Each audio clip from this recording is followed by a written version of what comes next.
80 கோடி ரூபால பேனா வைக்கிறதுக்கு நீங்க இங்க ஒரு பெரிய ஒரு 10 ரிசர்ச்சே பண்ணிடலாம். இந்த அரசு வந்த 3.5 வருஷத்துல 4 லட்சம் கோடி கடன் வாங்கியிருக்காங்க. தமிழ்நாடு சுதந்திரம் அடைஞ்சதுல இருந்து 2001 வரைக்கும் வாங்கின கடன் 4 லட்சம் கோடி. அதே 4 லட்சம் கோடி இவங்க 3.5 வருஷத்துல வாங்கியிருக்காங்க. அப்புறம் என்ன நிதி பற்றாக்குறையை பத்தி பேசுறீங்க? எதுக்கெல்லாம் போச்சு இந்த நிதி? இவ்வளவு நடந்திருக்கு. 4 லட்சம் ரூபாய் 4 லட்சம் கோடி கடன் வாங்கி இருக்கிறோம். தமிழ்நாட்டில் எங்க என்ன வேலை நடந்திருக்கு? ஏதாவது ஒரு சிறப்பா பெரிய ஒரு வேலைகள் நடந்திருக்கா? எத்தனை தொழிற்சாலைகள் வந்திருக்குன்னா, எத்தனை மருத்துவமனைகள் வந்திருக்கிறோன்னா, எத்தனை பாலங்கள் போட்டிருக்காங்க? ரோடுன்னு ரோட்டுக்கு மேலேயே போட்டுக்கிட்டு தான் இருக்கிறாங்க.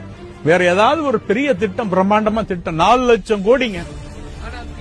3.5 வருஷம், இன்னும் 5 வருஷம் முடியல. 4 வருஷம்னு வச்சுக்கோங்களேன். வருஷத்துக்கு 1 லட்சம் கோடி வாங்கி இருக்கிறீங்க. எங்க போச்சு இந்த காசெல்லாம்?